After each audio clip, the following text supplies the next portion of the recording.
Շահեն ջան, դուք միացած միասնության թևերի ինչ ակնկալիքներով եք այդ միասնությունը կազմել եւ առհասարակ ընտրություններից դուք ինչ ակնկալիքներ եք սպասումներ կան այս ընտրություններին հաշվի առնելով որ 21-ի ընտրություններից հետո ընդդիմությունը կոտրած դաշտակի առջև կանգնեց հիմա կարող է կրկնվել նույն իրավիճակը եւ դեժավյու ապրել։ Նախ ողջունում եմ ձեզ բոլորիդ մեր այս միջոցառմանը, սա շատ կարևոր միջոցառում է մեզ համար, ըստ էության մեր հանրային մեկնարկն ենք տալիս եւ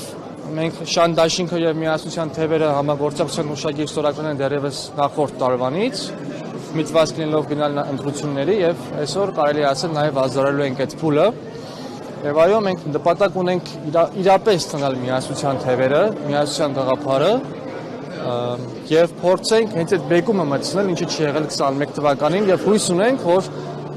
2031 թվականին լրագրողները չեն խոսի այդ ուժերի հետ ու ասելով, որ 26 թվականի ուժերը կոտրած դաշտակի առաջ մնացին։ Մենք ամեն ինչ անելու ենք, որպեսզի չկրկնվի 21 թվականի սցենարը։ Պետք է նաեւ նշեմ, որ ցավոք ամեն ինչ չի, որ մեզնով է միայն պայմանավորված, քաղաքական դաշտում վերադասավորված կամ դասավորված ուժերը պետք է ունենան այդ գիտակցությունը եւ երբ լինի համընդհանուր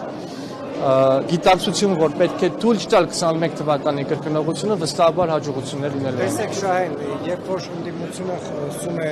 ընտրությունների մասին,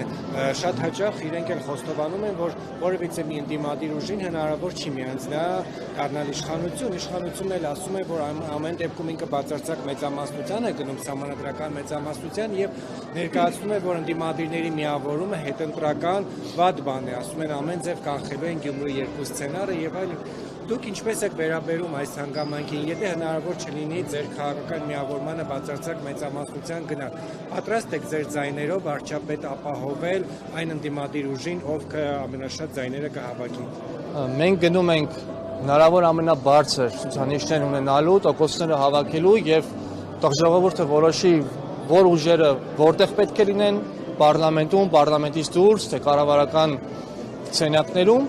Եվ այդ ժամանակ նոր մենք արդեն խոսենք Այսինքն եթե Ռոբերտ Քոչարյանի թիմը ամենաշատ ընդդիմադիրների ձայն հավաքի իրենք աջակցեք դառնա վարչապետ։ Մեր դիրքորոշումներում հստակ ենք, մենք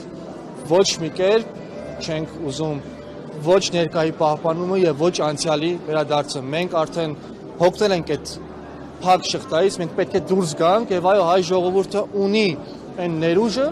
ապագային միտված ուժերին ընտրելու եւ տեղափոխելու թե պարլամենտ եւ թե կառավարություն Եվ այս հարցերը բնականաբար հստակ են մեր մոտ ոչ անցյալին եւ ոչ ներկային ու դա այսպես միահյուսված իրար հետ գնում են։ Հաջորդը պետք է ընտրություն կատարի ապագայի եւ իրական ապագայի միջեւ։ Շահեն որ Փաշինյանը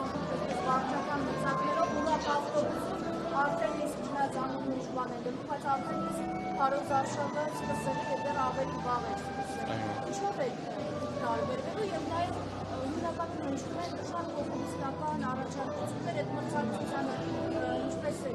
դիվանալու։ Շատ տեղին է հարցը ճիշտն ասած, որովհետեւ մենք մշտապես խոսում ենք, որ մեր ազնվության եւ այլ արժեքների ձեռքը, այսպես ասած, շակերտներով կրակն ենք ընկել, որովհետեւ մենք պոպուլիստական խոսքեր չենք կարողանում ասել, ցանկացած խոսք եւ միտք ինչը որ հնչած է, ունի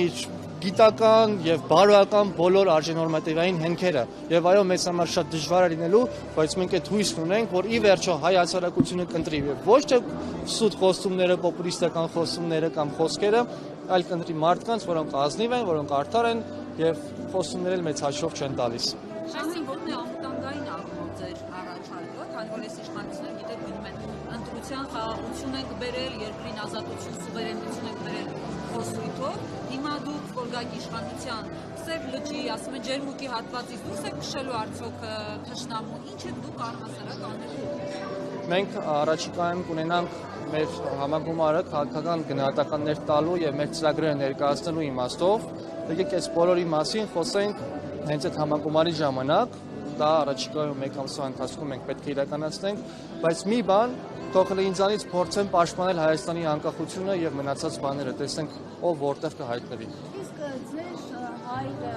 ինչ դիրքորոշում ունի, որևէ կերպ այսպես մասնակցելու է քարոզարշավին թե չէ, որովհետեւ ձեր հայրը միշտ կոշտ քննադատության է ենթարկել գրեթե բոլոր ուժերի,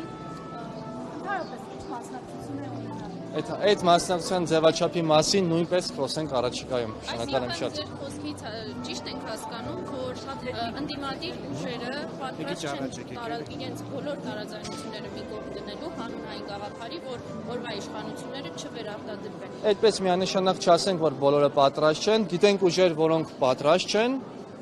գիտենք ուժեր, որոնք պատրաստ են, գիտենք ուժեր, ովքեր որ պատրաստ չեն եւ գնում են ինքնուրույն մասնակցության վտանգելով եւ դառնալով հնարավորությունը ձեն փոշիացման իմաստով, եւ տեսել ենք ուժեր, ովքեր որ դաշինք չեն ձևավորել եւ հայտարարել են, որ չեն մասնակցելու ընտրություններին։ Այսինքն ընդդիմադիր դաշտը միատար չի, միասեղ չի, տարբեր այսպես բլոկավորումներ գոյություն ունեն եւ հույս ունեմ, որ ի վերջո կհաղթի այն տրամաբանությունը եւ այն ազնիվ մղումները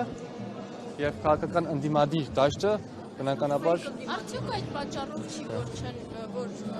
Նիկոլ Փաշինյանը կրկին վերարտադրվում է 21 թվականին, արդեն 26 թվականին։ Նիկոլ Փաշինյանը գործում է հին հայտնի սկզբունքով բաժանիր որտիրես։